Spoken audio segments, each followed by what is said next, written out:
राम मंडळी. नमस्कार मित्रांनो.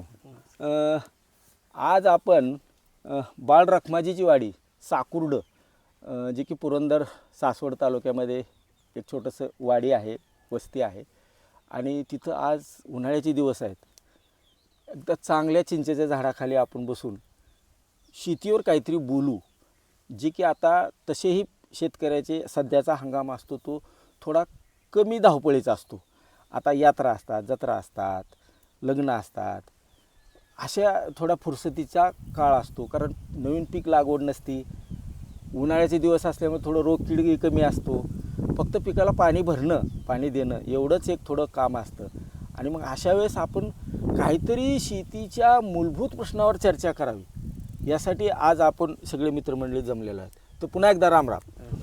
तर मित्रांनो, आज अशी परिस्थिती शेतीमध्ये आहे की आज आम्ही कुठल्याही पिकाचा उत्पादन किंवा उत्पन्न वाढवण्याच्या दृष्टीनं ज्यावेळेस विचार करतो, त्यावेळेस जमीन जी की ज्याच्यामध्ये पीक घेतो, सूर्यप्रकाश ज्याच्यावर ती पीक किंवा वनस्पती अन्न तयार करते, नंतर जमिनीत असणारे सूक्ष्मजीव, खेळती राहणारी पिकाची भोवतीची हवा आणि पिकाला दिलेलं पाणी किंवा ओलावा, ह्या 4-5 गोष्टीवर आपण अजिबात लक्ष देत नाही.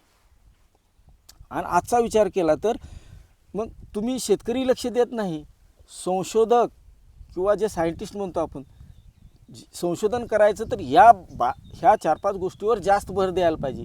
त्यांचंही त्याच्यावर फारसं लक्ष नाही. आणि बाजार केंद्रित जी आज तुम्हाला जे काय सगळं शिकवलं जातं किंवा सांगितलं जातं, तर याबद्दल कुणीही काही सांगत नाही. आणि मग ह्याच्यातून होतं आहे काय की तुम्हाला काय सांगितलं जातं की ही वाण वापरा, ही खत वापरा आणि हे फवारा. मग याच्यातून काय झालं आहे की आज सगळी शेती ही बाजार केंद्रित झालेली आहे. म्हणजेच काय केलं आहे, सगळ्यांनी मिळून तुम्हाला बाजाराच्या दावणीला बांधलं आहे असं जरी म्हणलं तरी चालेल. मग आपल्याला सुरुवातीपासून शेतीचा एक शांत डोक्याने त्याचं मनन करावं, चिंतन करावं, त्याच्यावर विचार व्हावा. आणि आताचा कालावधी हा तसा येणाऱ्या खरीप हंगामाच्या तुम्ही नांगरटी करून ठेवलेल्या आहेत. अवकाळी झाल्या, एकमध्ये झालं तर कुणी पाळ्या टाकल्या, कुणी आणखीन एखादी मशागत करेल आणि मग पुन्हा खरीपाची पिकाची तयारी करणार. तर असा हा योग्य कालावधी आहे ज्याच्यामध्ये आपण काही तुमच्या संदर्भात, तुम्हाला येणाऱ्या पिकाच्या संदर्भात अडचणीवर चर्चा करण्यासाठी आज आपण जमलेलो आहे. तर बाजारावरचं अवलंबित्व कमी केल्याशिवाय शेतकरी वर येणार नाही, शेतकऱ्याची दुर्दशा थांबणार नाही, कर्जाचा बोजा कमी होणार नाही. आणि मग आपल्याकडे जरी नसलं तरी मराठवाड्या, विदर्भामध्ये जे मोठ्या प्रमाणात आत्महत्या होतात आणि जी सगळी शेती तोट्याची होती, ज्याच्यावर आज कुणीही नवीन युवक म्हणत नाही की मी शेती करतो, आणि जो करतोय त्याला लग्नापासूनच्या अडचणी येत आहेत. एक 50 वर्षापूर्वी, 25 वर्षापूर्वी उत्तम शेती होती, मध्यम व्यापार होता आणि कनिष्ठ नोकरी होती. आज कंप्लीट उलटं झालेलं चित्र आहे. तर मग याला जबाबदार कोण, आणि मग जबाबदार कुणावर टाकून आपण मोकळे व्हावं का आपल्या हातात काही गोष्टी आहेत, याच्याबद्दल आज आपण चर्चा करणार आहोत. आणि बारकावेनं आपण सविस्तर चर्चा करणार आहोत. तर आपण एक एक प्रश्न घेऊ. आपण तुम्हाला शेतीमधले काय प्रश्न वाटतात त्याच्यावर आपण बोलू. मी फक्त ही झाली प्रस्तावना. तर काय मूळ प्रश्न आहेत शेतीमधले? शेती परवडत नाही, ही झालं, ती रिझल्ट झाला म्हणजे पक्का आहे. मग त्याच्या मागं काय अडचणी आहे तुम्हाला, त्याची एक एक अडचण सांगा. शेती एक तर सुरुवातीला मशागतीलाच परवडत नाही साहेब. म्हणजे शेतीची मशागत करावी की नाही करावी, तुम्हाला काय वाटतं? शेतीची मशागत तुम्ही का करता? काहीतरी कारण असेल, सांगा कारण. तुम्ही बोला, सगळेजण बोला. फेरपालट, खालची माती वर यावं, नांगरट करून जरा जमिनीला ताव द्यावा, बरोबर. जरा पिकाला जरा हे होते आणि तण कमी होते नांगरट केल्यामुळे. बरोबर. म्हणजे आपण पूर्वापार जर आमचा 50-100 वर्षापूर्वी किंवा तशी शेती आता जी करतो आपण, इतक्या मोठ्या प्रमाणात नाही, परंतु शेतीची सुरुवात जवळपास 5000 वर्षापूर्वी झाली. त्यावेळेस काय होतं, पडीक रानं होती, जंगलं होती, खुरटी, काय जिथं हलकं रान आहे तिथं खुरटी झाडं असायची, झुडपं असायची, जिथं चांगली जमिनीची खोली आहे तिथं मोठी झाडं यायची. आणि मग ज्यावेळेस आम्ही सुरुवातीला पहिल्यांदा दुसऱ्यांदा शेती करायला जाऊ, त्यावेळेस काय व्हायचं की रान तयार करावं लागायचं. त्याच्यामुळं मशागत सुरू झाली. मशागतीचे 4-5 उद्देश आहेत. पहिला उद्देश म्हणजे मला एखाद्या पिकाचं बी पेरायचं आहे तर त्याला जागा करावं लागेल, त्याला उकरावं लागेल, त्याला मातीच्या पोटात टाकावं लागेल, त्यासाठी मशागत करत होतो. पुन्हा दुसरा मशागत का करतो आम्ही, आपण जसं बोलले तसं तण नियंत्रण करायचं आहे, त्यासाठी आम्ही मशागत करत होतो. तिसरा मुद्दा काय आहे की आम्हाला पाणी द्यायचं आहे. आपण जर मशागतच केली नाही तर रानाची बांधणीच केली नाही, त्याला सारे पाडले नाही, सरी पाडली नाही, तर बेड केलं नाही तर त्याला पाणी कसं देणार, हा एक मुद्दा होता. म्हणजे काही कारणासाठी आम्ही मशागत करत होतो आणि तुम्ही जो एक मुद्दा मांडला की आम्ही समजा पहिली खरीपाचं एक पीक घेतलं, रब्बीचं पीक घेतलं, तुम्ही एक मुद्दा मांडला की ती जमीन खालची वर व्हावी आणि तळावी, तापावी, जेणेकरून आम्हाला पुढच्या येणाऱ्या हंगामामध्ये मशागत पुढची साधी करायला आणि पेरणी करायला सोपं. बरोबर. आता आपण ह्यातला एक एक मुद्दा घेऊ. पेरणी करायला टोकन यंत्र आले, ट्रॅक्टरनं आहे, म्हणजे न्यूमॅटिक प्लांटर जो 7 लाखाला मिळतो आणि जी 15,000चं हँडपुश तसं 6,000 पासून मिळते. हँडपुश आले, बरोबर. म्हणजे 7,000 पासून 7 लाख पर्यंत पेरणी यंत्र आहे. मग पेरणीसाठी मशागत करायची गरज आहे का? बरोबर. दुसरा मुद्दा आम्ही म्हणतो की तणासाठी आम्ही मशागत करतो. आता तुम्हाला तणासाठी मशागत करायची गरज आहे का? खरा विचार केला तर मी काय तुम्हाला तणाबद्दल आणि तणनाशकाबद्दल सांगायची गरज आहे का? नंतर बरोबर. मला एक सांगा, आता आपण जेवढी पिकं घेतो त्याच्यामध्ये तण नियंत्रणासाठी पेरल्या ताबडतोब फवारायची बीजनाशक, तणनाशक आहेत आणि उभ्या पिकात सुद्धा फवारायची तणनाशक आहेत. म्हणजे तणासाठी मला गरज आहे का मशागत करायची? नाही. तिसरा मुद्दा तुम्ही म्हणले किंवा पाणी देण्यासाठी आम्हाला पाहिजे. मी म्हणतो एकदा जर तुम्ही मशागत केली आणि सारे पाडले, बेड केले तर काही गरज पडेल का पुन्हा जर समजा मोडलं नाही तर तुम्हाला ते पहिले बेड राहतील ना, त्याला तुम्हाला मशागतीची गरज आहे का? राहिलं तुमचं म्हणणं येते की पीक घेऊन जमिनी कडक होतात असं बरेच लोक म्हणतात आणि 2-4 वर्षांनी एकदा नांगरट करावी, खालची माती वर आणावी, वरची माती खाली घालावी, जेणेकरून मुळ्याच्या कक्षेमध्ये तो बदल होईल. म्हणून आम्ही मशागत करतो. किंवा ऊसासारखं पीक आहे, पूर्वी मशागत का केली जायची, तुरीसारखं आहे जे पुन्हा त्याचे भात आहे त्याचे फुटवे फुटतात, पुन्हा चोथे निघतात वर, त्याच्यामुळे ते बाहेर काढल्याशिवाय आम्हाला पेरता येत नव्हतं. बरोबर. नाही तर ते मग पहिलं दुसरं पीक घेतलेलं पहिलं पीक उगवल्यावर मग ते कसा खेळवायचा. त्याच्यामुळं आम्ही मशागत केली. परंतु आज आपल्याकडं ह्या सगळ्या गोष्टी न करता जर आम्हाला म्हणजे नांगरट असेल, रोटावेटर असेल, कल्टिवेटर असेल, हे जर न करता आम्हाला जर पिकाची लागवड करत असेल तर आम्ही एखादं बी रानाच्या बाहेर उगवस्तोवर जो आम्हाला 5 ते 6,000 एका हंगामात कमीत कमी खर्च होतो, एक नांगरट, एक रोटावेटर, एक पाळी, एवढे 3 तरी कमीत कमी करावं लागते. म्हणजे पाळी एखादी वाढतीच किंवा लय रानगदळ असेल तर रोटावेटर नांगरट बी डबल करावं लागते, रोटावेटर बी आडं उभं करावं लागतं, ते आपण धरतच नाही. मग 5-6,000 मातीत घालण्याच्या अगोदर आपण पीक दिसायच्या अगोदर जर घालत असेल तर मग शेती कशी परवडेल? मग मशागत नाही केली तर काय होईल असा उलटा विचार करू आपण. काय होतं, काय वाटतं तुम्हाला? मी सांगतो तुम्हाला. आता आपल्याकडे आता रानं किती राहिले? 2-4 एकर. 5 एकरच्या वर कुणी आहे का इथं? बरं, प्रत्येकाच्या घरात कमीत कमी 3 किंवा 4 माणसं आहेत. 4 माणसाला बरं सरासरी किती धरायची एकर? 2 एकर का 3 एकर? 2 एकर. 2 एकर रान. मला एक सांगा, 2 एकर मधलं मला एखादं पीक डोबायचं, माणसं किती आहेत घरात? बरं, एखादं पिकाचं डोबायचं, तुम्हाला तुमच्याकडे 7,000चं हँडपुश पण नाही, तुम्हाला ट्रॅक्टर पण लावायचं नाही, तुम्हाला मशागत पण करायचं नाही, 4 जणांनीच खुरपे घेऊन ते एक बी जर डोबत गेलं तर 4 माणसाला किती वेळ लागलो काका? 3 दिवस झाला 4 2 दिवस दिवस झाला घर नाही नाही म्हणजे आपण लागवड कशा पद्धतीने करतोय त्याच्यावर डिपेंड आहे ते.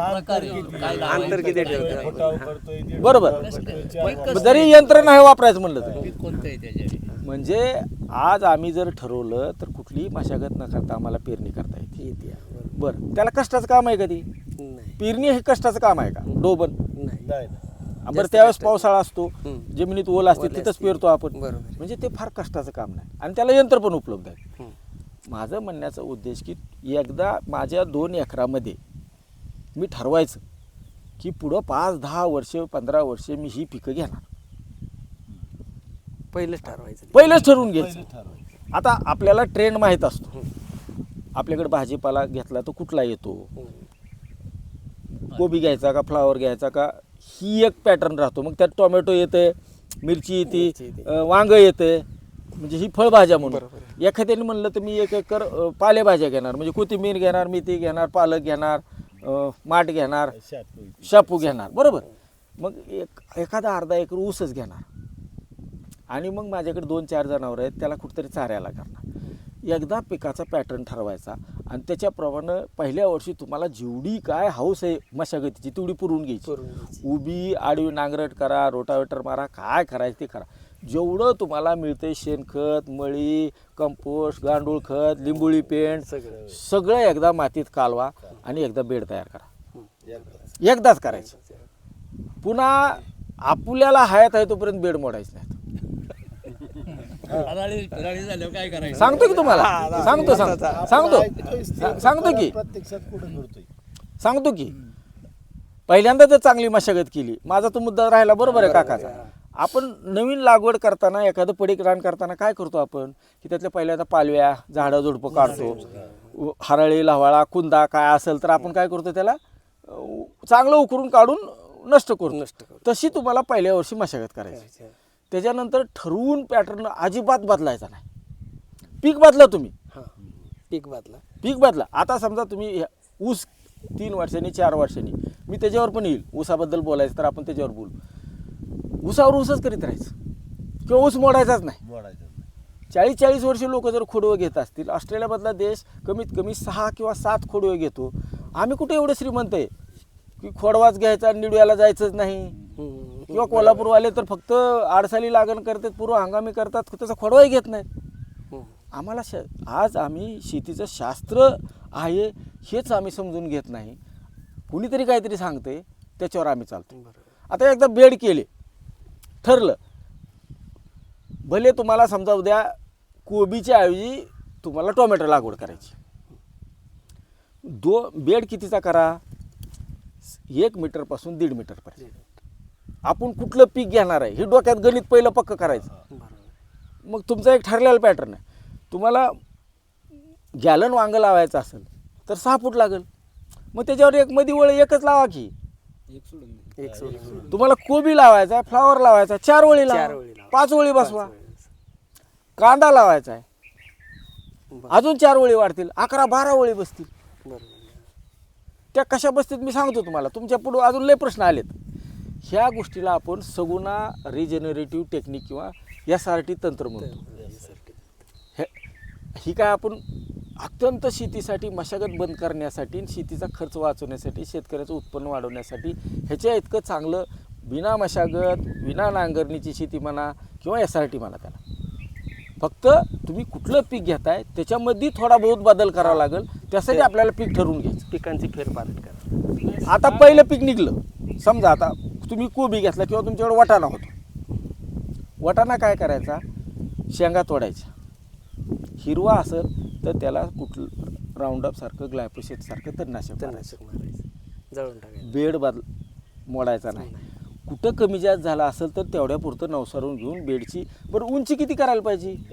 एवढी उंची असली तर बस झालं भरपूर. त्याला असं काही नाही फूट आणि 1.5 फूट आणि उंची करायची अर्धा कमीत फूट कमी असं एक हा? वाटाणा औषधच म्हणून दिवसात उधळून मनाने जाते आणि त्याच्या 2 आता पुढच्या वेळेस पेरताना काय करायचं ते 2 मध्ये टोकन करायची डोकन करायचं जागा बदलून पेरायचं पुन्हा प्रत्येक पिकाचं अंतर बदलणार आहे तुम्ही हा मग तिथं समजा त्याचे वाटाणे चोते जागेवर समजा भात आहे भाताचे चोते फुटते थोडं फुटू द्यायचं 4 दिवस आणि औषध. त्याला औषध मारायचं ते जागेवर बसतं.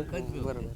पहिली गोष्ट तर पिकामध्ये कुठलंही पीक घेतलं जसं आपण अगोदर चर्चा केली. मला मका घेतली, ऊस घेतला, मी फक्त कांड बाहेर जाऊन देणार, बाकी सगळं माझ्या रानात. रानात. माझं कणसाचे दाणे मला येतील, मी बाजारात देईल, मी स्वतः वापरीन.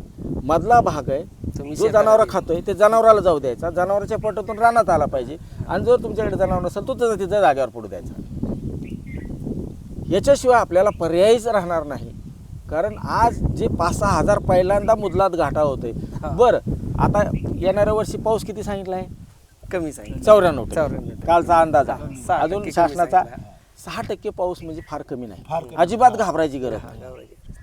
फक्त येणाऱ्या हंगामात पाऊस कमी येणार आहे एवढं डोक्यात ठेवायचं. आता आपण बेड केलेत, बरोबर आहे. बेडमध्ये काय होतंय, पाऊस पडला, मध्ये चारी आहे, चारी. सरी आहे, सरी. त्याच्यामध्ये पाणी पाहिजे तेवढं मुरतंय. बरोबर. जास्तीचं पाणी रानाच्या शेवटी उताराच्या दिशेने त्याची तोंड मोकळी करून द्या, रानाची बाहेर पडते. पडतंय. एका तासात 60 mm 80 mm जरी परवासारखा पाऊस झाला झाला. तरी तुमचं पीक राहतंय बेडवर. बेडवर. तुमच्या रानाचे पंचनाम्याची गरज नाही. दुसऱ्या दिवशी तुम्ही चप्पल घालून जावा बेडवर, तुमच्या चप्पलाला चिकून लागत नाही. पहिल्या वर्षी नाही राहणार, पण 2 वर्षांनी 3 वर्षांनी किती पाऊस पडू द्या, त्या रानात चिखल तुमच्या पायाला लागणार नाही ह्याची खात्री मी देतो. बरोबर. हा झाला फायदा. बरं, पाऊस कमी झाला, आपल्याकडं 15 जुलै ते 15 ऑगस्ट दरम्यान एखादा पावसाचा खंड येतो. 20-25 दिवस, 15 दिवसापासून 21-22-24 दिवस पाऊसच येत नाही. खंड सांगितलाय का आता? मग ज्यावेळेस सुरुवातीचा एखादा दुसरा मोठा पाऊस झालेला असतो, ते बेडमध्ये पाणी असते, त्या सरीमधून चांगलं जेवढं शक्य होईल तेवढं मुरवलेलं असते. आणि ज्यावेळेस पहिल्या पिकाच्या मुळ्या आम्ही जागेवर ठेवतो, दुसऱ्या येणाऱ्या रब्बी पिकाच्या मुळ्या जागेवर ठेवतो. कारण आम्ही काय ठरवलंय, आम्ही जे खायचे ते घेऊन जाणार, बाकी सगळे रानाला देणार.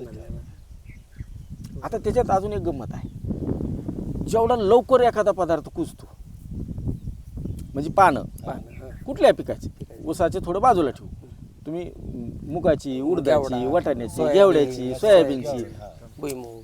तेवढं कमीत कमी त्याच्यात शक्ती आहे, ताकद आहे, पॉवर आहे. ते जमिनीला कमीत कमी अन्नद्रव्य देते, देतंय. परतफेड करतं. परत. त्याच्यापेक्षा तो थोडा उशिरा कुजणार आहे, ती थोडी जास्त पॉवर देते. आणि त्याच्यापेक्षा खाली गेलो आम्ही, जमिनीच्या खाली, कारण जमिनीच्या खाली जी मुख्य खोड आहे आणि त्याच्या बाजूला अशा मुळे आहेत, ह्याला किती भार पेलायचा आहे हो? अख्खं पिकाचं डोलारा सांभाळायचं, बरोबर. मग त्याला कणीस आहे, कणसातले दाणे. मग ह्या पेऱ्याला ह्याच्या वरच्या पेऱ्यासहित सगळं पोसायचं, बरोबर आहे. पेलायचं. ह्याच्यामुळं होतं काय, ह्याला ताकद जास्त असते. शास्त्रीय भाषेत सांगायचं म्हणलं तो वर जो पान असतं त्याच्यात लिग्निन असतं, सेल्युलोज असते, मधल्या भागात हेमिसेल्युलोज असते आणि सगळ्याच्या खालच्या भागात लिग्निन असते. म्हणजे जळायला जे जास्त वेळ घेतंय ते माझ्या जमिनीसाठी सगळ्यात चांगलं, त्याच्यात ताकद जास्त आहे. आम्ही ऊसाचं पाचट चुलीत पूर्वी जाळायचो का खोडक्या जाळायचो, तुरीची पानं का फांद्या जाळायचो का काशा जाळायचो, तुराट्या का जाळायचो? कारण त्याच्यात हे लिग्निन आहे जे की ताकद जास्त, जाळ जास्त होतो, म्हणजे शक्ती आहे, एनर्जी आहे. असं अशा प्रकारे 3-4 प्रकार, लवकर कुजणारा, मध्यम कुजणारा आणि उशिरा कुजणारा तुमच्या जमिनीत कायमस्वरूपी कुजला पाहिजे.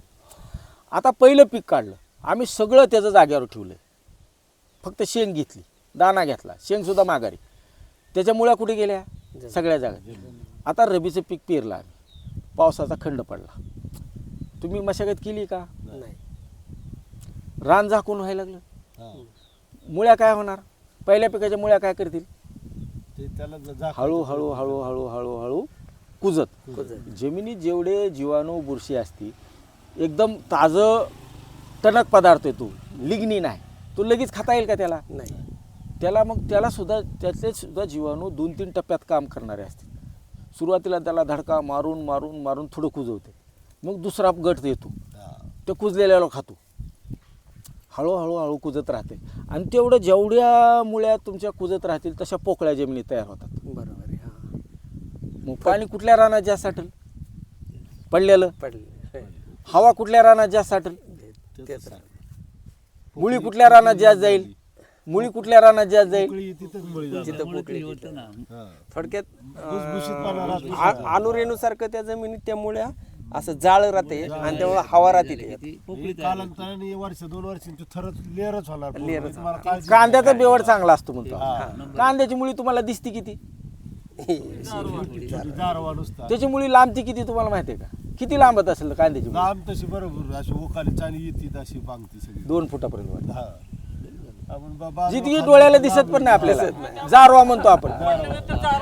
त्याचं लांब लांब पण असं कांद्याचा बेवड चांगला होण्याचं कारण काय की तुम्ही त्याची वज केलेली असते, थोडं खतबीत दिलेलं असते मुळे जास्त. आणि त्याच्या मुळ्या जास्त आहेत. मुळ्या ताबड बरं ऊसाच्या पेक्षा कांद्याचा बेवड सुद्धा चांगला होतो मी म्हणतो. का कारण माहिती आहे का, ऊसाची खुडकी कुजायला वेळ घेणार आहे, हळूहळू कुजणार आहे. कांद्याचा फक्त जारवाच होता, तो एका झटक्यात कुजतो. त्या सगळं त्याच्यात जी काय अन्नद्रव्य होतं ते त्या लगेच पिकाला मिळतं, हा, पुढच्या पिकाला लगेच मिळते. बरोबर. म्हणून त्याचा बेवड चांगला होता. आता आम्ही पहिलं पीक घेतलं, दुसरं पीक घेतलं, सगळं त्याच्यावर झाकून ठेवतोय. एक लक्षात ठेवा, माती ही कधी उघडी राहिली नाही पाहिजे.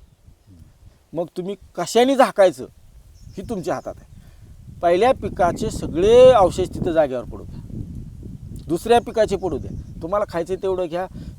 तणकट सुद्धा हाय तसं जागेवर राहू द्या, बी पडते ती. पडू द्या की वाढू द्या, परत औषध मारायचं. परत गालीच्या दार आहे. पुन्हा औषध मारा. गालीच्या अजून सांगतो तुम्हाला, अजून सांगतो, तुमची फळबाग आहे उदाहरण, आता बेडून थोडं पलीकडे जाऊ, जेवढं तण वाढायचं तेवढं वाढू द्या.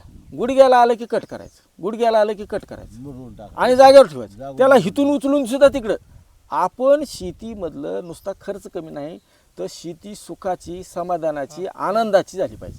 ताक पेरल्या का तसं ताक तसं आहे. आता आपण काहीच करायचं नाही. त्या खाली उगवतात काय? नाही, ताक काय होतंय, जेवढं तुम्ही जमिनीमध्ये, जेवढं तुम्ही जमीन झाकून राहील. आता पुढचं सांगतो तुम्हाला, तुम्ही काय म्हणता तण वाढेल. समजा पहिल्या खरीपात, सगळ्यात जास्त खरीपात आपल्याकडं आघाताचं तण असते, रबीमध्ये पुन्हा कमी असते, बरोबर. ती जर तिथंच पडत गेलं तर तण उगवल का हो? संपृक्त झाल्यावर जाय हो. तणाव जमीन झाकली म्हणजे काय होतंय, तणाचं कुठलीही वनस्पती वाढायची असेल त्याला सूर्यप्रकाश लागतो. बरोबर आहे. सूर्यप्रकाशाचा संपर्क तुटला त्याचा, कुठून तण येईल तुमच्या? मल्चिंगच होईल त्याच्यावरती, त्यामुळे ते तुम्ही खाली आता जे प्लास्टिक टाकता त्याच्याऐवजी हे होईल, ते उगवल, जागेवर गोल फिरलं, जागेवर मरल. संपृक्त तुमचा पहिल्या वर्षी लवाळा दिसेल, दुसऱ्या वर्षी सुद्धा दिसेल, तिसऱ्या वर्षी त्याच्या डोक्यावर जवळ जरी एवढं गचपान पडलं तर येईल का लवाळावरती नारळी? तुमच्या प्रश्नाचं उत्तर मिळालं. आणि ह्याच्या उपर फळबागेत ह्याच्या आपण हे व्यवस्थित दमली का नाही, आमची जातोय.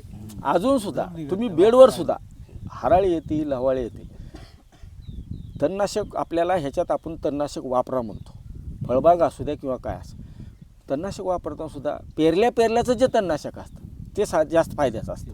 कारण सुरुवातीला साधा विचार करा, जस्ट बी डोबला आपण, त्याचा अंकुर, खाली मुळी गेली, वर अंकुर आला, एकदम नाजूक असते. बरं, ह्याची वाढ व्हायच्या अगोदर तुम्ही ही बी नंतर टाकलेलं आहे, काही विशिष्ट खोलीवर टाकले, त्याला वाढायला, वर यायला वेळस्तोर बाकीचं वर येते. तण वर येते. मग कुठलं वाढल तण जास्त? तण वाढणार कुणाला जास्त पॉवर आहे? तणाला. बरं, तुम्ही त्याला 1000 वेळा उपटून टाकलं तरी येतं. कुणाकडे प्रतिकार क्षमता जास्त आहे? तणाकडे. अडॅप्ट व्हायची किंवा त्या जुळवून घ्यायची कुणाची ताकद जास्त आहे? तणाची. तणाची आहे ना. मग ते वर सुरुवातीच्या टप्प्यात जर माझी जी मुख्य पीक आहे त्याला जर चांगली सुरुवातीची वाढ झाली 20-21 दिवसाची, त्यावेळेस जर तण नसेल तर तो जो पिकाचा जोम राहतो तो तुमचा कशानेच येत नाही. म्हणजे लहानपणी एखाद्याला ती गुटी पाजली लेकराला तर ते जसं प्रतिकारक्षमता होतं तसं होतं. त्यामुळे वापरताना सुद्धा पहिल्यांदा आमची मानसिकता काय आहे, काळं भोर राहणं ह्याला काय मारावं, का वापरत नाही आपण बीजनाशक? काय तुमच्याकडे उत्तर आहे? पाळी टाकलेली आहे, पाळी टाकलेली. काळं भोर राहणं आहे, तणाचा बिमोड केलाय, तणाचा बिमोड केलाय, म्हणून मला तणनाशक मारायचं नाही. मग पुन्हा तुम्ही किती दिवसांनी मारता? मग पीक उगून आल्यावर उगून आले उगून आल्यावर आणि त्यावेळेस पाऊस लागून राहिला तर पिकाला जास्त खावं. वापसा राहिलं नसलं तर वापसा नाही. हा मग आपलं पीक दिसतंय का? नाही हेलच दिसत. घे जाते. ही तुमच्या हातात आहे ना. ज्या दिवशी तुम्ही पेरता त्या दिवशी वापसा आहे, जमिनीत ओलावा चांगला आहे, 24 तासात ती ओलावा चांगला आहे. पेरणी झाल्यानंतर तसंही त्यावेळेस काय काम नसतं. काय नसतं. बरोबर आहे. थोडक्यात सुरक्षा कवचच करून टाकायचं आपण त्या पिकाचं. म्हणून पहिल्यांदा उगवून आता पहिलं पीक काढलं, दुसरं काढलं, तुम्हाला तिसऱ्या पिकाला पाणी नसेल तसंच बेड राहू द्या, त्याला ऊन खाऊ द्या, सगळं काय खायचं खाऊ द्या. पुन्हा जूनमध्ये आहे तसं टोकन. आता ह्याच्यात एकच होतं आहे, टोकनाला थोडा खर्च होऊ शकतो. पहिली जी थोडा बेड नीट करावा लागेल. मी म्हणलं माणसं 4 आहेत आणि इथून पुढं आम्ही शेतकऱ्यांनी स्वतःच्या शेतात जर कष्ट करायचं नसेल तर शेती परवडत नाही म्हणायला मला अधिकार नाही. बरोबर आहे. मी म्हणून तुम्हाला विचारले रान किती आहे आणि किती माणसं आहेत. मजुरीने गेल्यावर नाही राहत काय. आज तर तीच अडचण आहे, मुख्य अडचण ती आहे. मीच माझ्या रानात काम करायला तयार नाही. मजुरीची दुसरी किती करणार. असं वर्षानुवर्ष करायचं. आता पाणी द्यायचं त्याला. आपला किती मीटरचा वापा आहे? 1 मीटरचा, म्हणजे 3 फुटाचा, 4 फुटाचा. तुम्हाला पाणी द्यायचं आहे. 2 लॅटरलचे तुमच्याकडं तुम्ही सक्षम आहे, 2 लॅटरलचे टाका. 2 टाक. हा. तुम्हाला 3 हे करायचं, 1 दंड करा आणि 2-3 सऱ्यावर पाणी लावल्यावर. सारे उजवी जाऊ तर. तरी नाही नाही, सारा नाही. सारं सरी तुमचं ती सारा पहिल्यांदा त्याला साऱ्याला आळ करा आता, फुली. आळं, हा. इथून पुढे सारा विषयच नाही. बेड काय बी पीक असू द्या. बेड. आता त्या तुम्ही उसाला मोठा झाल्यानंतर जून नंतर पाणी कसं देता? कटावरच पाणी देता. तसं ह्याला तुमची बरं आपल्याकडे मोटर किती आहे? 3च्या 5च्या, कुणाची 10ची आहे का?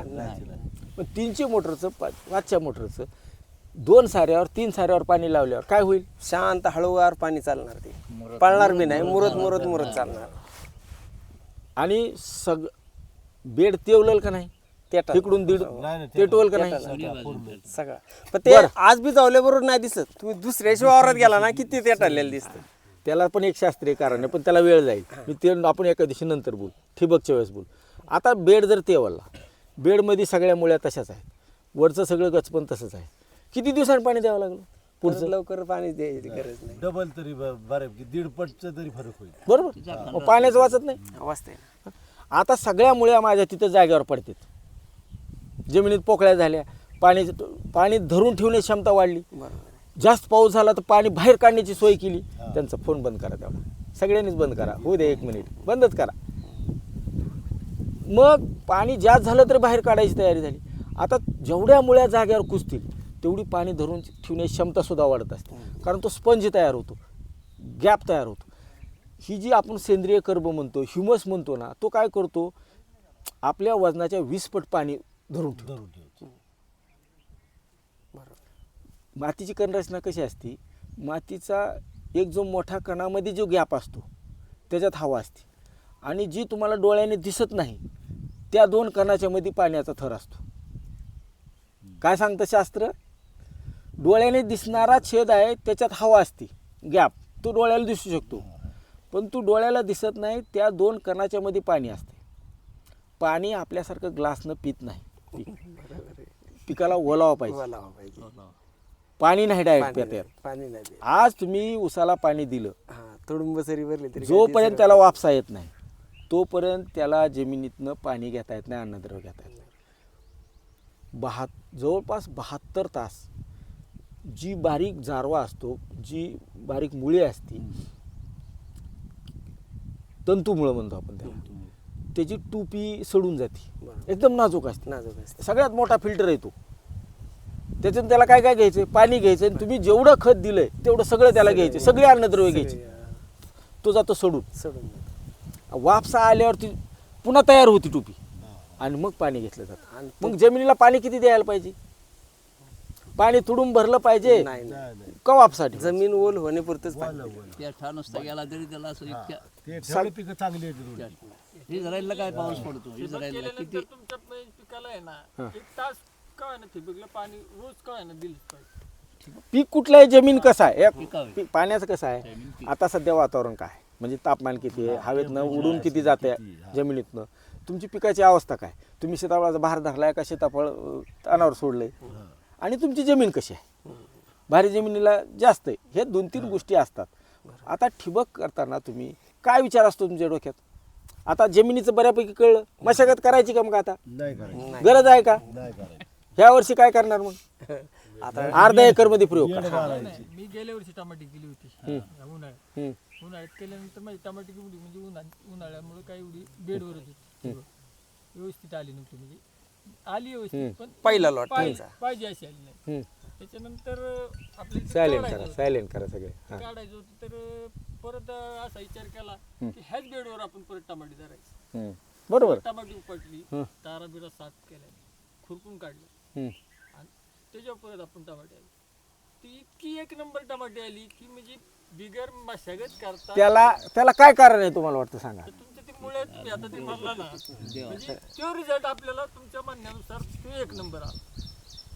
म्हणजे शेती हे शास्त्र आहे. आम्ही काय करतो, आपण शेतकरी म्हणून माझ्या हातात आहे काय, हवा, पाणी, ओलावा, सूर्यप्रकाश, ह्याच्यावर आम्ही विचारच करत नाही. आणि मला त्या 10 पांडात आहे ना, 10 ते 12 पांढर राहणार, मला त्यामध्ये कॅरेट गावली, 1000 कॅरेट गावली, 10 भांडात 1000 कॅरेट गावली. आणि मला या उन्हाळ्यातले टमाटे म्हणजे माझे खर्चावारी गेले 1-2-4 साधा हिशोब करा, किती गुटी होती त्यात, म्हणजे किती रोपं होती?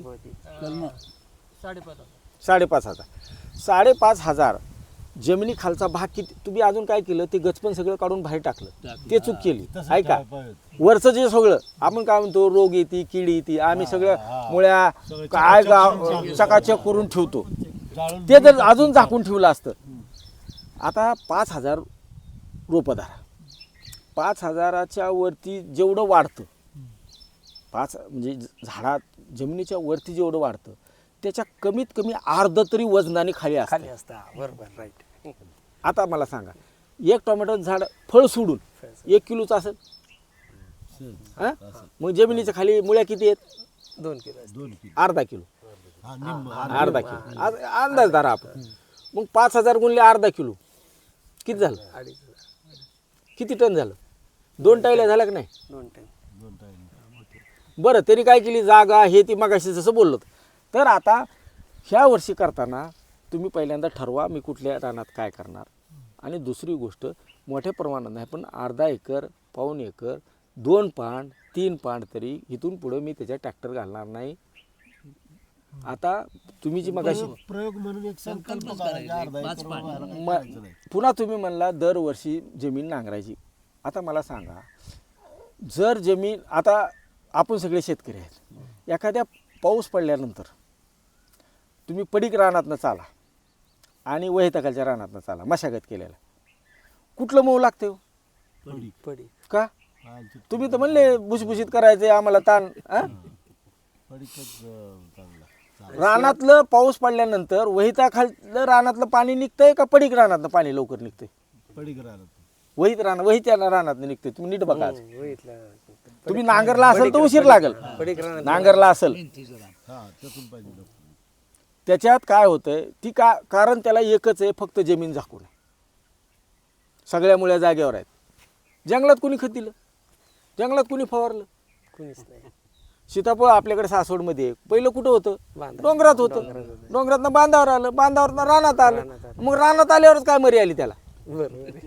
कारण आम्ही काय केलं, त्याला जसं पाहिजे त्याला जी जंगलात होतं ना त्याची जी सवय होती तीच मोडून काढली आपण. आणि आम्ही त्याला विनाकारण त्याला खत द्यायला लागलो, त्याला फवारायला लागलो, त्याला छटायला लागलो. बरं, जे करतोय त्याला तरी काय शास्त्रीय आधार आहे का? नाही आधार. बरोबर. किती अंतरावर लागवड करायला पाहिजे, मला जसं वाटेल तसं, छाटणी कशी करायला पाहिजे, बहार कुठला धरायला पाहिजे, ह्याचा काय शास्त्रीय काय अभ्यास आहे? कुठला असा धंदा आहे की ज्याच्यामध्ये काही न वाचता, काही न माहिती घेता, कुठलाही विचार न करता धंदा फायद्यात आहे? कुठलाच नाही. उदाहरण समजा, एखाद्या हॉटेलवाल्याने किती भाजी आणायची, किती माणसं ठेवायची, ही काहीतरी गणित लावत असेल ना. भाडं किती द्यायचं, लाईट बिल किती येईल, माणसाचा पगार किती होतंय, मला सामान किती लागेल, तुम्ही कसा कवा विचार केला का ह्याचा? नाही ना. मग असा धंदा कसा परवडेल? खरं. तर मशागत करू नका, कमीत कमी करा, हलवा करू नका. एका शास्त्रज्ञानं असं म्हटलंय, ज्यावेळेस आम्ही एखादी जमीन नांगरतो त्यावेळेस जमिनीमध्ये काय होतं, तो म्हणतो 7-8 रिश्टर स्केलचा भूकंप आल्यावर पुण्यासारखं काय परिस्थिती होईल कल्पना करा. 7-8 सगळ्या बिल्डिंग पडतील, सगळे लाईटचे पोल किंवा रोड, पाण्याचे, बिघडून जाईल. 7-8ला तर काहीच राहू शकत नाही आपलं. तसं जमिनीत होतं म्हणते. बरोबर. म्हणजे काय, जमिनीतले जीवजंतू जीवाणू. आता मला सांगा, जमीन ही जिवंत आहे का मेलेली आहे? जिवंत जिवंत आहे. जिवंत आहे. मग जीवन जमिनीमध्ये नांगराचं फळ घालता येते का? हा नाही ना नाही घालता रिडोमिल किंवा आयलेट ड्रेंचिंग करता येते का? नाही नाही ना. रासायनिक खत देता येतं का? नाही नाही जिवंत याला कसं द्यायला काय होत असेल? तिथील जीवाणू मरून जातात नाही, जमिनीत. पोषक काय राहतच नाही हे आपलं तात्पुरतं आपल्याला खत मारलं की तेवढं ती ही हा, मग दिसते, ते- उत्पन्नाला मार खाता येते असं झाली. मग आता शेतीत आपलं गबाळ गावतो नाही. दुसरं पीक घेतलं आणि ते तण येऊन त्याला येऊन देत नाही ना, मग त्याला औषध तर मारलं पाहिजे. मारा की पेरले पेरले डोबले डोबले मारायचं कर ना. आता समजा आता पीक घेतलं आणि तण झाले समजा ते पीक संपलं आणि मग त्याला औषध मारायचं. त्याला औषध परत मारायचं. औषध मारायचं हा टोपायचं परत ते तसं टोपायचं. टोकन यंत्र आणायचं. सारा नाही आता बेड बेड. बेड बसवा पर्याय नाही. सारं डोक्यातच आहे. का डोक्यात सुद्धा नाही तुम्हाला अडचण काय सांगा ना साऱ्यातून बरं असली तर आपण बोलू की. बेड बी करता मला काय साराचं म्हणजे काय होतं ह्यांची अडचण, साऱ्याला पाणी सपाट जातं. त्याच्यापेक्षा ह्याच्यात चांगलं बसतं आपण झाली का नाही चर्चा. आता माती जिवंत आहे का? न्यायला खर्च होतो काय ना 4 पाईपलाईन तर आहेच आहे. फक्त 4 पाईप टाकले की सुरू काय होतं. स्वरूपी आमचा छोकरा म्हणते ठिबक करू आपण ठिबक. म्हणलं कशाला ठिबक? ठिबक सुद्धा गरज नाही करायचं तुम्ही करा. मागे बसते दोन तास सीताफळ असल्यामुळे मी म्हणतो कशाला ठिबक, त्याला पाणी लागतं. नाही नाही नाही अहो, हे पोषक आहे. म्हणजे बुरशी आपल्या औषधाने आता पुढे आमच्याकडे असा एक गुणधर्म झालेला आहे की शेतकऱ्यांचा की एखादा आपण तुम्ही कसं म्हणलं कुजवायचं पीक आता. बाबा घेवड्याचं पीक कुजवायचं ते आमच्याकडे ते म्हणते बुरशी वाटते. कशाची बुरशी होती? गैरसमज झाला गैरसमज आता त्याच्यावर येऊ आपण. आता जमीन जिवंत आहे तुम्ही म्हणले बरोबर. मग काय काय आहे जमिनीत? जीवाणू तर जमिनीत जीवाणू आहेत, असंख्य जीवाणू आहेत. सगळे म्हणजे त्याच्यामध्ये पोषक हे आहे, वाईट हे बघा. आहे, सगळे बुरशी आहे, जीवाणू आहे, विषाणू आहेत. विषाणू पण आहे, त्याच्यात प्रोटोझोआ आहे, ॲक्टिनोमायसिट आहे, गांडूळ आहे, मायक्रोरायझ आहे, तुम्ही जी बाजारात विकत आणून देता. एक गोष्ट माहिती तर 10 बाजारात गोष्टी मिळतात आणि ते आणून कालवतायत तुम्ही. बरोबर बरं जीवाणू किती आहेत? एक चमचा जर माती घेतली आपण तर किती जीवाणू असते? लाखोनी जीवाणू असतात. 700 कोटी जीवाणू आहेत. आज जगाची लोकसंख्या 700 ते 800 कोटी झालेली आहे. एका चमच्यावर 10 ग्रॅम मातीमध्ये 700 कोटी जीवाणू आहेत. आता ते जीवाणू आहे, जीव आहे, जिवंत आहे, त्याला काय लागलो खायला प्यायला? त्याला कुजलेले पदार्थ त्याला हवा लागेल. हवा लागेल. म्हणजे जमिनीत हवा खिळती राहिली पाहिजे, म्हणजे व जमिनीचा जमिनीत तुडवा ओलावा झाला नाही पाहिजे, जमिनीत म्हणजे ओलावा जमिनीची मशागत झाली नाही पाहिजे. बरोबर. बरोबर. हवा खिळती राहायला पाहिजे. दुसरं काय लागतंय? त्याला पाणी, ओलावा. तिसरं काय लागतंय? खायला. त्याला काही चालतंय, व्हेज नॉनव्हेज दोन्ही चालतंय. हे सगळं जर मिळालं तर जमिनीतले जीवाणू जिवंत राहतात. तुम्ही जेवढी जास्त मशागत कराल, जेवढं रासायनिक काही टाकाल, नुकसान. त्याचं नुकसान होणार, कमी जास्त होणार. आणि आपल्याला पण हो प्रश्न आपल्या खिशाला आता पुढं खिशाला शरीराला खाल्लं पुढं. जातं कशी. पुढं आता मग ह्या जीवाणूची बरं जीवाणू का वाढले पाहिजे? आहे ना, जमीन जिवंत आहे, जीवाणू वाढले पाहिजे. कशासाठी वाढले? ते जमिनीत उपलब्ध असलेले खत पिकाला अपटेक करून देते. म्हणजे आपण जी जमिनीखालचा भाग जमिनीत ठेवलेला आहे तो कुजणार कशाने? जीवन बरोबर. आणि तुम्ही जे रासायनिक खत देता ते पिकाला आहे तसं घेता येत नाही. तुम्ही बाजरी मुठभर तुमच्या मालकीने ताटात ठेवली, काय कराल तुम्ही? मी आता पुढे बोलत नाही. त्याला काय करावं लागतं? त्या बाजरीवर प्रक्रिया करून त्याची भाकर झाली, ताटात आली गरम तर खाता येते. तुम्ही जी रासायनिक खत कुठलंही देताय ती आहे बाजरी, बरोबर आहे. आणि पीक तुम्ही खाताय भाकर, तसं पीक खाताय वेगळं. हे प्रत्येकाचा घटक वेगळे बी त्याच्यात जात नाही.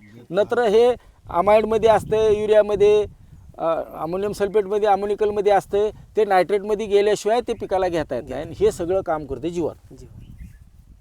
हे सगळं काम जीवाणू करते. म्हणून जीवाणू जीवाणूला नुकसान करायचे नाही. हा. आता रासायनिक तुम्ही काय वापरलं तर फरक पडतो. आपण तणनाशक वापर नक्की फरक पडतो, पण किती दिवस फरक पडेल? थोडे दिवस. पण त्याला जर खायला जागा असेल, बरं हे वाढतात किती? कुटीनं वाढतात. आहेत किती? कुटीत आहे. परंतु बाहेरून आणून सुद्धा जीवाणू टाकायचे नाही. आज मार्केटमध्ये सगळ्या प्रकारचे कन्सोर्शिया, कॉम्बो सगळं मिळते. ह्याला फक्त पाणी, खायला हवा आणि खायला काहीतरी दिलं तर ते तुमच्या जमिनीत आपोआप वाढतात. बाहेरून सुद्धा एकही जीवाणू आणायची गरज नाही. मित्र किडी मित्र जीवाणू निसर्गात 1% आहेत, 2% आहेत, म्हणजे 98% आहेत आणि शत्रू फक्त 1 किंवा 2% आहेत. गावात सुद्धा किती शत्रू असतात आपल्याला? एक किंवा दोन. अख्खं गाव नसतं आपलं. एखादा असतो पाहतो फिरू त्याचा गावच. पण जमिनीमध्ये किंवा पिकावर सुद्धा रानात सुद्धा तुमच्या निसर्गात सुद्धा 1 ते 2% कीड फक्त तुम्हाला नुकसान करणारे आहे. बाकी सगळे 98% मित्र किती मित्र आहेत, तुमची मदत करतायत. बरोबर आहे. मग विचार करा पिकावर सुद्धा किती फवारायला पाहिजे? कमीच फवारणी केली पाहिजे. त्याच्यावर सुद्धा फवारायला सुद्धा जीवाणू आहेत. तेवढे तुम्ही विकत आणू शकता. चांगल्या कंपनीचे रिलायबलचे आणा, फ्रेश आणा. ते तुम्ही थोडं गूळ बेसन पीठमध्ये वाढवा, त्याचं फिल्टर करा, स्लरी करून सोडा आणि फवारायला सुद्धा फवारू शकता. अजून काय तुम्हाला जमिनी किंवा मातीचं सोडून मग दुसरा काय प्रश्न असेल तर विचारा. आता हे तिरंगा कशामुळं? हां, कीड व रोग कीड आणि रोगाचं आहे. तुम्ही शेणखत किती वापर प्लॉट आहे ना, कळालं मला. 1 नंबर होता. कीड आणि रोग काय येतो मला एक सांगा. कुठलंही पीक लावल्यानंतर कीड व रोग दिसायला समजा तिरंगाचंच उदाहरण घेऊ आपण, किती दिवसाने आला हो? फार म्हणजे माल तयार व्हायचा. तयार व्हायलाच हा रोग येतो शक्यतो आता अलीकडे. मग अगोदर काय आलं नाही? ती नव्हता का तिथं? होता पण ते आपण पाहिला नाही, लक्ष नाही दिलं आपण. त्याच्याकडे म्हणजे काय त्या गरजच वाटली नाही ना असं आल्याशिवाय आपल्याला कळतच नाही. मला एक सांगा,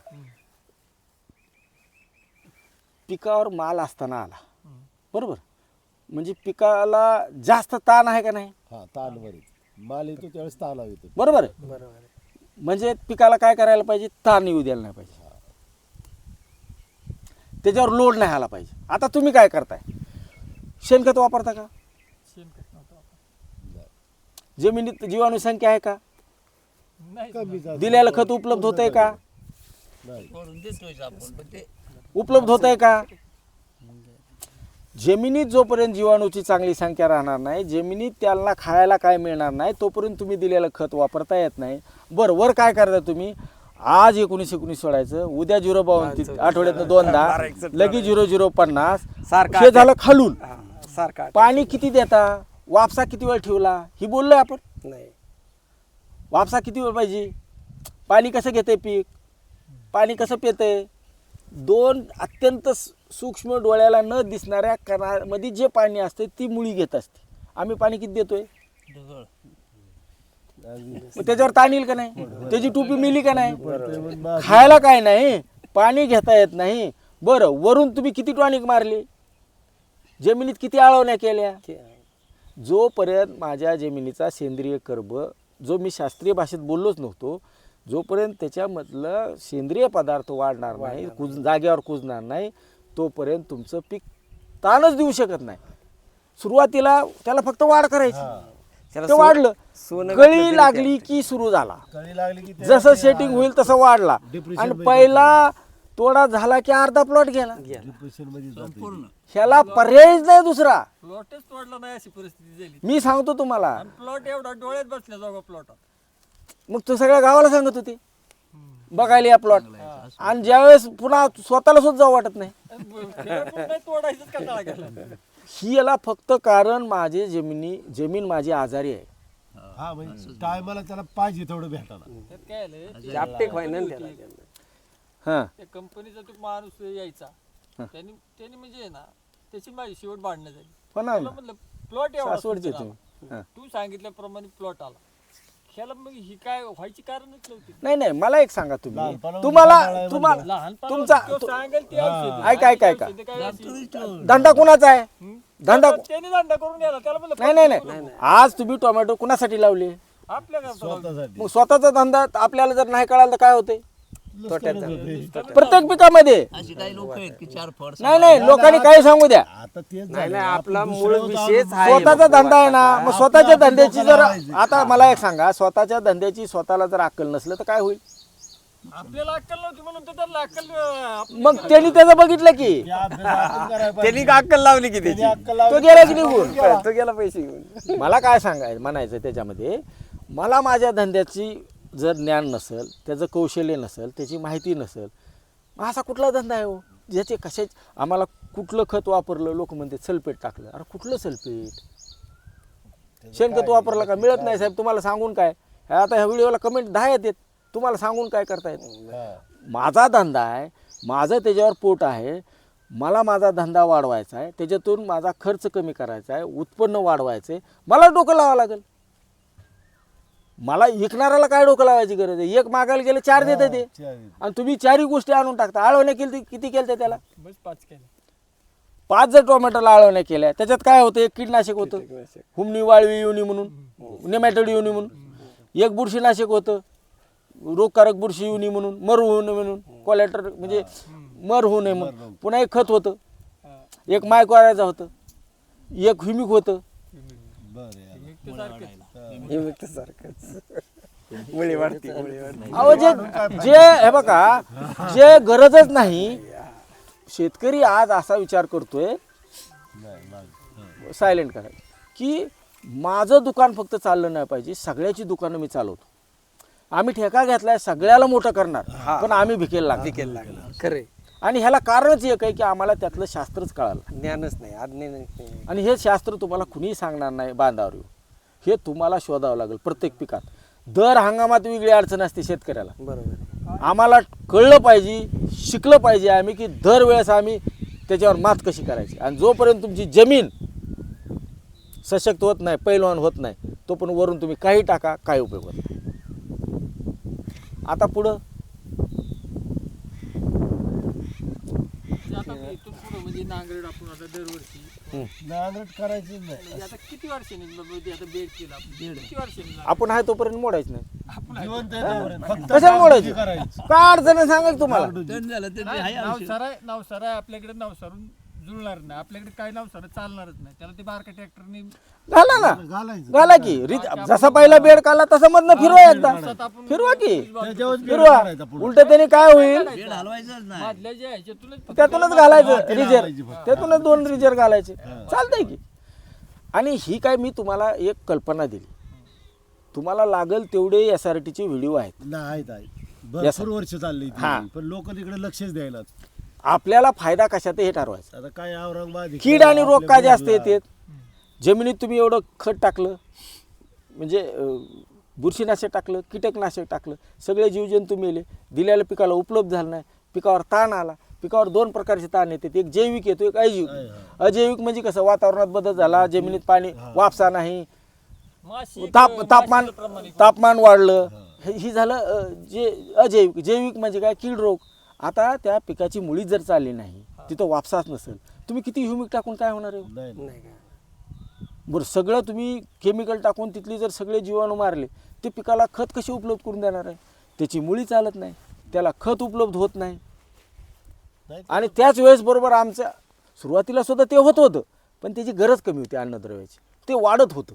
ज्यावेळेस आमचं फुलावर येते, फळावर येते, त्यावेळेस त्याला जास्त जोरात पाहिजे ना, भूक वाढलेली आहे. पटीत मिळाला त्याला. आणि त्या पटीत नाही मिळालं, त्यांनी त्याचा दम तुटला, तुटला किती. गळाटून बसला ते एका जागेवर. आता आपण पिकाला आल्यावर झाड नाही ऑटोमॅटिकच होते. म्हणजेच काय, चालली की मग तुम्ही आणता ह्युमिक ऍसिड आणता.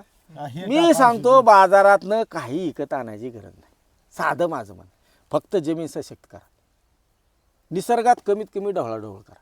तुम्हाला बी आणायचे हायब्रिडचे दरवर्षी विकत आणा, सुधारित 2-3 वर्षांनी विकत आणा, कमीत कमी जमिनीची हलवा करा.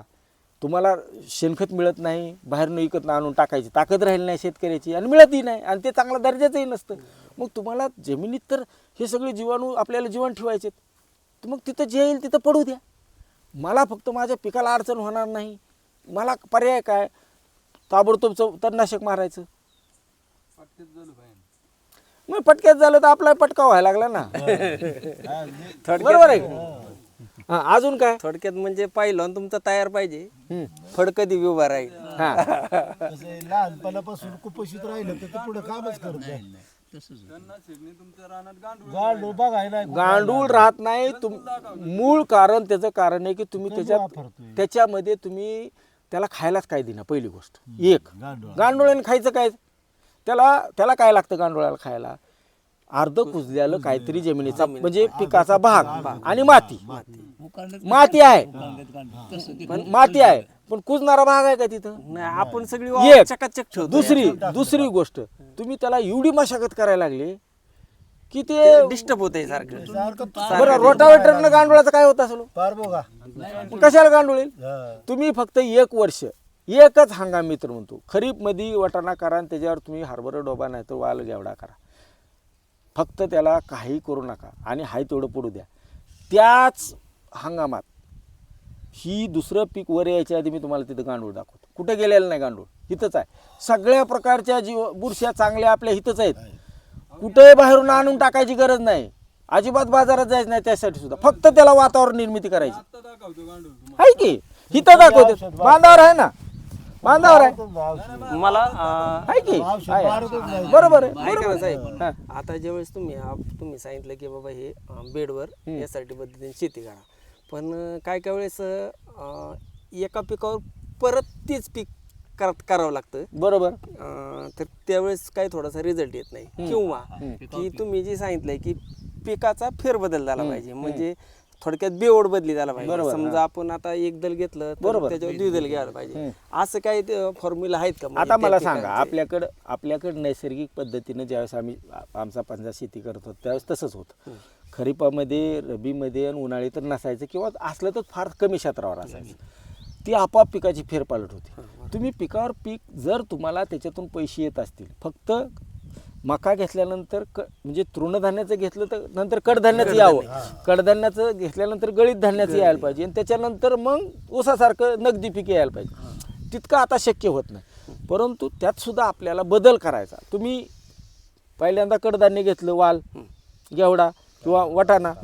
दुसरं तुम्ही सोयाबीन घेतलं पहिल्यांदा खरीपात दुसरं तुम्ही कडधान्यावर कडधान्य चालतं किंवा दुसरी मका करा तृणधान्य ह्याचा उद्देश काय असतो कडधान्याचं मुळाची वाढण्याची एक लेवल असते खुली असते त्याला लागणाऱ्या अन्नद्रव्याचा प्रकार थोडा वेगळा असतो तृणधान्याचा वाढण्याचा मुळी वाढण्याचा एक रेंज असते त्याची त्याला लागणारे अन्नद्रव्यसुद्धा थोडे वेगळे असतात म्हणजे माझ्या जमिनीच्या सगळ्या खोलीच्या फूट 1.5 फुटावरून सगळी अन्नद्रव्य उपलब्ध व्हावेत तिथपर्यंत मुळी वाढावी आणि एकदम जमिनीचा कस कमी होऊ नये त्याच्यासाठी घ्यायचं तर आपल्याकडं तसे पर्याय भरपूर आहेत आणि इलाज नसला तर तुम्ही ते घेऊ शकता त्यातनं एवढा फरक पडत नाही कारण आम्ही जमिनीला देताना आम्ही सगळंच द्यायला लागलो पुन्हा माघारी मुळी तिथंच आहे वरचा पाला तिथंच आहे आणि सगळं गचपान बाहेर काढायची गरज नाही तुम्हाला वाटलं तर एक साधं बोरडं 1% सगळा मारायचा त्या तारावर मारा त्या पहिल्या टोमॅटोच्या ह्याच्यावर टाका मारा बुरशी राहणारच नाही राहील का रोग करत पण जमिनीत मात्र कुठलंच बुरशीनाशक मारायचं टाकायचं आणि कीटकनाशक टाकायचं कालवायचं. पिकावर चालते पिकावर ती वरती पडू द्या ती ऊन वाऱ्याने आपोआप डिग्रेड होतं पावसाने हा, कमकुवत होऊन जाते कमकुवत होऊन जातं आणि ते आपोआप कुजते आता काय अडचण राहिली तुम्हाला तणनाशकाने काय होईल का जास्त प्रमाणात होत आहे ना थोडा बहुत फरक पडतो परंतु जर जमीन झाकून असेल आमच्या तर जमिनीवरती पडणार नाही ते तुमच्या गावतावर पडणार आहे आता दुसरा एक प्रश्न असा आहे साहेब माझा की आता मार्केटमध्ये ना शेतकऱ्यांना बऱ्याचशा अशा गोष्टीचं ज्ञान नाही की काही अशा विशिष्ट जाती असतात म्हणजे त्या हंगामानुसारच वापरल्या जातात बरोबर तर बरोबर आपण साधारण टोमॅटोचं उदाहरण घेतो बरोबर बरोबर तर टोमॅटी उन्हाळ्यात बी करतात पावसाळ्यात बी करतात आणि थंडीत बी करतात बरोबर पण काय वेळेस आता ह्यांचंच असं झालं की ह्यांनी थंडीत लागवड केली पण जात उन्हाळ्यातली वापरली बरोबर आता ह्या जी व्हरायटी आहेत हे शेतकरी कसे ओळखू शकतो हां आता साधं आहे तुम्ही अथर्व घ्या साहो घ्या बाहो घ्या अजून काय ते तुम्ही तुमच्या सगळ्याकडे मोबाईल आहे आहेत हां त्याचं नाव टाका ते सरळ सांगते खरीप आणि उन्हाळ्यासाठी वापरायला इतक्या अंतरावर लागवड करायची हे सुद्धा सांगते तुम्ही कंपनीवाल्याचा टोल फ्री नंबर आहे त्याला विचारा फोन करून नर्सरीवाल्याला विचारा आणि एकाला विचार नका हा बरोबर खात्री करा मोबाईल तुम्ही ChatGPT आहे व्हॉट्सॲप आहे तुम्ही गुगल आहे तुम्ही त्याचं फक्त नाव मराठीत आता तुम्हाला ते पण नाही स्पीकर लावायचा आणि ही टमाट्याचा वाण कधी घ्यावा ते लगेच लगेच माहिती येते. आता फक्त तुमच्या तोंडात तर घालायच इथपर्यंत आणले, फक्त आता चावून पचवायचं राहिले बघा. सकाळी 19 सोडलं. चॅट जीपीटीला विचारलं होतं किती सोडा 20 लिटरचा पंप, त्याने सांगितलं 40 ते 60 ग्रॅम. तिथंच दुकानदाराने सांगितलं 100. नाही 1 किलो पर्यंत एका पंपाला टाकले. एक पुढं. 40 ते 60 ग्रॅम चॅट जीपीटीने हा, मग असं कुठं होतं आता माहिती मिळत नाही, कळत नाही. पूर्वीचा काळ वेगळा होता. 40 आणि 60 ग्रॅम कुठे 1 किलो. आता मला सांगा त्याच्यावर पॅकेटच खापवाय नाही नाही ह्या उन्हात स्कॉर्चिंग येईल का नाही, किती ताण येईल त्याच्यावर. म्हणजे तुमच्या भाषेत बिना पाण्याची टाकल्यावर काय होईल, बरोबर. ही झाली बिना पाण्याची 1 किलो म्हणजे.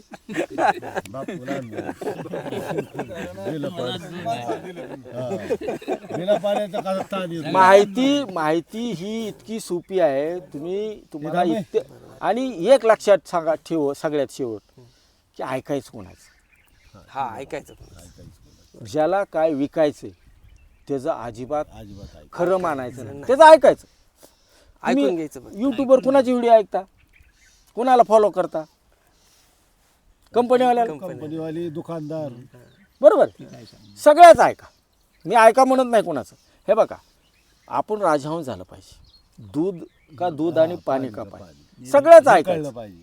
पण विश्वास कुणावर ठेवायचा, ज्याला काय विकायचं नाही त्याच्यावर 100% विश्वास ठेवायचा. तुमच्या बांधावर येते, पिकात येते, चांगलं पीक बघून पाठी लावते, हे बघा, आपण त्याला पण नावं ठेवायचं नाही.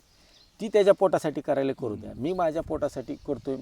मी ठरवणार फसवून घ्यायचं का नाही, बरोबर आहे. येड्यात निघायचं का नाही, हे आपल्या हातात आहे ना. शेवट फक्त एवढा ध्यानात ठेवायचं, सगळ्याच ऐकायचं, पण करायचं मात्र. अजून काय बोलायचंय का? बदलायलाच आम्ही आता यासाठीचं मग 5-10-6 वर्ष एकच मुद्दा नाही, पण वळतोय कुठं तिकडे. एकच मुद्दा नाही.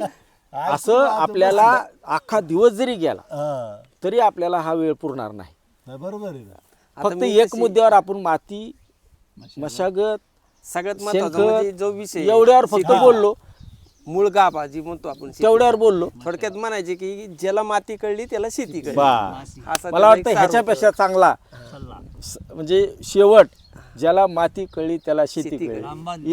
इथंच थांबू आपण सगळे आला, आपण मलाही वेळ दिला आपल्या बाकीच्या सगळ्या कामातनं, त्याबद्दल मी धन्यवाद मानतो. आणि याच्यापासून काहीतरी नवीन सुरुवात व्हावी एवढी अपेक्षा करतो आणि इथं थांबू. राम राम.